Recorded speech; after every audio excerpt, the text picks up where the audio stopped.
ప్రత్యేక రాష్ట్రంగా ఏర్పడినంగా రాష్ట్రంలో రైతులకు 2 పంటలకు నీరు అందించేందుకు ప్రాజెక్టులను నిర్మించడం అనేది ఎవరు ఊహించని విధంగా నిర్మాణాలు జరిగాయని ప్రభుత్వ సలహాదారుడు జి వివేక్ అన్నారు. గురువారం జిల్లా కేంద్రంలోని మాజీ జడ్పీటీసీ సభ్యురాలు తాటిపర్తి శోభారాణి కరుణాకర్ రెడ్డిల నివాసంలో ఏర్పాటు చేసిన విలేకరుల సమావేశంలో ప్రభుత్వ సలహాదారులు వివేక్ మాట్లాడుతూ ప్రత్యేక రాష్ట్రంగా ఏర్పడిన తర్వాత సీఎం కేసీఆర్ రాష్ట్రాన్ని ఎంతో అభివృద్ధి పరిచారని, రైతులకు సాగునీరు అందిస్తున్నారని అన్నారు. రాబోయే ఎన్నికల్లో సీఎం ఎక్కడ చెప్తే అక్కడి నుండే పోటీ చేస్తానని పేర్కొన్నారు.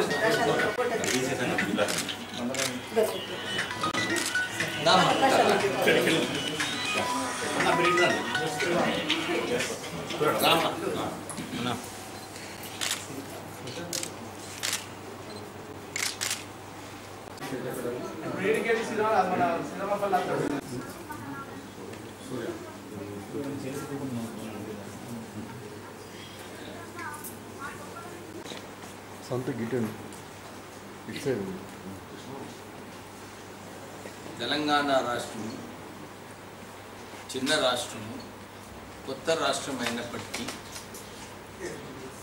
4 సంవత్సరాల నుంచి కేసీఆర్ గారు ఏదైతే రాష్ట్రంని నడిపిస్తున్నారో, బీద ప్రజలకు ఏదైతే సంక్షేమ కార్యక్రమాలు ఎవరు కూడా ఊహించలేదు. తెలంగాణ రాకముందు అందరూ అదే అన్నారు, తెలంగాణ ప్రాంతము సీ లెవెల్ కన్నా పైన ఉన్నందుకు ఇక్కడ ప్రాజెక్ట్స్ పెట్టలేరని చెప్పి అప్పుడు తెలంగాణ ప్రాంతంలో ఏ ప్రాజెక్ట్స్ కూడా అప్పుడు ప్రపోజల్ చేయలేదు, పెట్టాలని చెప్పి ఒక తపన కూడా లేకుండే. కానీ ముఖ్యమంత్రి గారు వచ్చిన తర్వాత తెలంగాణ రైతాంగానికి న్యాయం చేయాలి, ఈ నీళ్లు ఏదైతే ప్రాజెక్ట్స్ పెట్టి వీళ్ళందరికీ కూడా 2 పంటలు రావాలని చెప్పి ఇరిగేషన్ ప్రాజెక్ట్స్ తీసుకోవడం జరిగింది.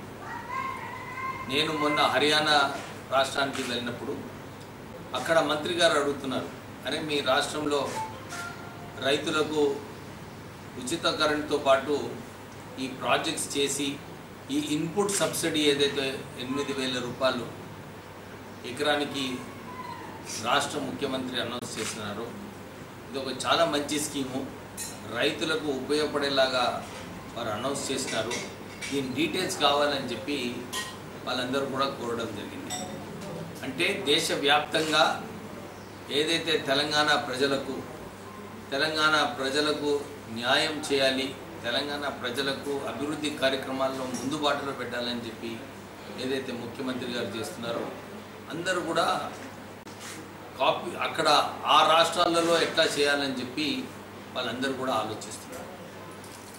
ఇంకొకటి ఏదైతే ఎక్కువ పబ్లిసిటీ రాలేదో ఇప్పటి వరకు 500 కన్నా పైన రెసిడెన్షియల్ స్కూల్స్ పెట్టి విద్యలో మంచి హై క్వాలిటీ ఎడ్యుకేషన్ ఇవ్వాలి పేద ప్రజలకు, స్పెషల్లీ వీకర్ సెక్షన్స్ మైనారిటీస్కి ఒక మంచి వాతావరణంలో ఒక మంచి కల్చర్లో రెసిడెన్షియల్ స్కూల్స్ స్థాపించాలని చెప్పి మంచి న్యూట్రిషియస్ ఫుడ్తో పెట్టాలని 500 స్కూల్స్ కన్నా పైన టీఆర్ఎస్ ప్రభుత్వం ప్రారంభం చేయడం జరిగింది. నేను కొన్ని స్కూల్స్ అన్నీ కూడా విజిట్ చేశాను. నేను కూడా హైదరాబాద్ పబ్లిక్ స్కూల్లో చదువుకొని ఏదైతే high quality boarding schools education Hyderabad public స్కూల్లో ఇచ్చినారో అలాంటి హై క్వాలిటీ ఎడ్యుకేషన్ ఈ రెసిడెన్షియల్ స్కూల్స్లో మన రాష్ట్ర ప్రభుత్వం ఇస్తుంది. అంటే ఇది చాలా మంచి విషయము. ఎందుకంటే ఎడ్యుకేషన్లోనే మంచి ఎడ్యుకేషన్ అయినప్పుడు, మంచి ఇరిగేషన్ ప్రాజెక్ట్స్ చేసినప్పుడు రాష్ట్రంలో ఏదైతే ఉత్పత్తి అభివృద్ధి కార్యక్రమాలు కావాలనో దానికి అవకాశాలు ఇంకా పెరుగుతాయి. అందుగురించి ఈ మొన్న అనౌన్స్ చేసిన బడ్జెట్ అన్ని సంవత్సరాలలో రెవల్యూషనరీ బడ్జెట్స్, ఈ బడ్జెట్ ద్వారా ప్రాజెక్ట్స్ అన్నీ కూడా పూర్తిగా చేసి తెలంగాణలో మళ్ళీ ఎక్కువ అభివృద్ధి కార్యక్రమాలు తీసుకోవడానికి వచ్చే సంవత్సరాలలో అవకాశం ఉంటుంది. ఎందుకంటే ఇంకా క్యాపిటల్ ఇన్వెస్ట్మెంట్స్ తక్కువై ఇంకా ప్రజలకు సంక్షేమం కోసము ఎక్కువ ప్రాజెక్ట్స్ ఆలోచించే అవకాశం కలుగుతుంది. అందు గురించి అందరూ టీఆర్ఎస్ కార్యకర్తలు అందరూ కూడా ఈ విషయము ప్రజలలో తీసుకువెళ్ళాలి, ప్రజలకు తెలవాలి. ఎలా కొత్త రాష్ట్రం అయినప్పటికీ కూడా ఒక మంచి పరిపాలనతో ముందుకు ఈ ప్రభుత్వం ఎలా వెళ్తుందని చెప్పి అందరు వెళ్ళినప్పుడు చాలా బాగుంటుందని చెప్పి ఎంపీస్ పాత్ర ఏదైతే ఉందో తెలంగాణ ఉద్యమంలో అప్పుడు ఒక అవకాశం కలిగింది ఆ ఎంపీస్కి. ఎందుకంటే పార్లమెంటే బిల్ పాస్ చేసినప్పుడు కొత్త రాష్ట్రం వస్తుందని చెప్పి అప్పుడు ఆ అవకాశం ఎంపీస్కి కలిగింది. ఇంకా మేమందరం కూడా దాంట్లో పార్టిసిపేట్ చేసినాము.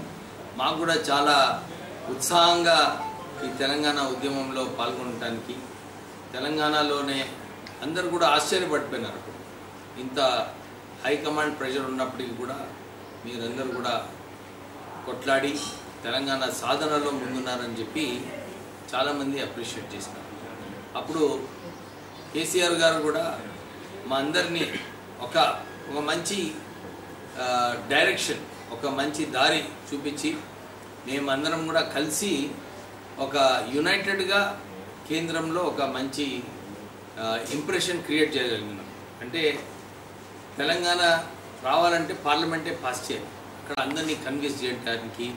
ఎందుకు తెలంగాణ? ఎందుకంటే అప్పుడు అందరికీ ఆలోచన ఏముందంటే తెలంగాణ వస్తే తెలంగాణనే నష్టపోతుంది, తెలంగాణలో బడ్జెట్ ఎక్కువ ఉండదు, ఎట్లా వీళ్ళు గవర్నెన్స్ చేస్తారు, గవర్నెన్స్ చేయకుంటే ఈ చిన్న రాష్ట్రము ఏదైతే ఇచ్చిన తర్వాత నష్టపోతుందని చెప్పి చాలామంది అనుకున్నారు. కానీ అప్పుడు మేము ప్రజెంటేషన్ ఇచ్చినాము, ఎందుకు తెలంగాణ రావాలి, ఎందుకు తెలంగాణ వచ్చినప్పుడు తెలంగాణ ఎట్లా ముందుకు వెళ్తుందని. ఈరోజు మనము 4 సంవత్సరాల తర్వాత చూస్తున్నాము. ఏదైతే అప్పుడు ప్రజెంటేషన్ ఇచ్చినామో అదన్నీ కూడా ఈరోజు నిజంగా సక్సెస్ అయినాయి. సో డెఫినెట్లీ ఎంపీస్ పాత్ర అప్పుడు ఉండే, ఇప్పుడు పాత్ర ఏదైతే రాష్ట్ర ప్రభుత్వం మంచి కార్యక్రమాలు చేస్తున్నారో ఈ ప్రొపగండా దేశవ్యాప్తంగా చేయాలి. ఎందుకంటే కేసీఆర్ గారు ఆల్రెడీ ఈ ఫెడరల్ ఫ్రంట్ అని ఏదైతే అనౌన్స్ చేస్తున్నారో ఈ ఫెడరల్ ఫ్రంట్ ద్వారా అందరికీ ప్రజలకు దేశవ్యాప్తంగా తెలంగాణ ప్రభుత్వం ఈ ఏదైతే రెవల్యూషనరీ స్కీమ్స్ తీసుకుంటున్నారో ఇవన్నీ కూడా ఇతర రాష్ట్రాల్లో తెలిసే అవకాశం ఉంది.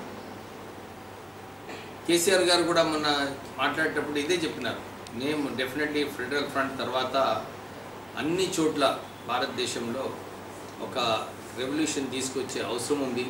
పాత గవర్నెన్స్ ప్రాక్టీసెస్ పక్కకు పెట్టి కొత్త గవర్నెన్స్ ప్రాక్టీసెస్తో ప్రజలకు ఉపయోగపడేలాగా స్కీమ్స్ తీసుకోవాలని చెప్పి వారు అనౌన్స్ చేయడం జరిగింది. ఇవి మళ్ళీ ఒక అవకాశం ఎంపీస్కి వస్తుంది. వివేక్ రూట్ అంటే నాకు వెరీ క్లియర్గా ఉన్నాను. ముఖ్యమంత్రి గారు కేసీఆర్ గారు ఆలోచన ప్రకారంగా వారు అసెంబ్లీ అంటే అసెంబ్లీ, ఎంపీ అంటే ఎంపీ, ఏది వారి ఆలోచన ఉందో వారు ఏది కొట్లాడమంటే దాన్ని కొట్లాడటానికి సిద్ధంగా ఉంది. ప్రచారం కూడా జరుగుతుంది. మీరు వెళ్ళిన ప్లేస్కి ఆయన రావట్లేదు, ఆయన వెళ్ళిన ప్లేస్కి మీ కార్యకర్తలు కూడా వెళ్ళట్లేదు. అట్లా ఏం లేదండి.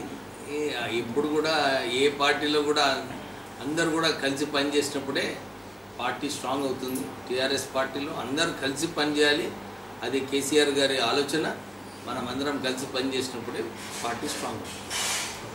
ఇప్పుడు అసెంబ్లీ సెషన్ ఉంది, చీఫ్ విప్ గారు బిజీ ఉన్నారు, అక్కడ అంబేద్కర్ కార్యక్రమం పెట్టుకున్నారు, నేను కాంట్రిబ్యూట్ చేసినాను దానికి, అందుకోసం వీళ్ళందరూ పిలిచినారు, వచ్చినారు. అట్లా ఏం లేదు, ఊహాగానాలు వేరే, ఫ్యాక్ట్స్ వేరే.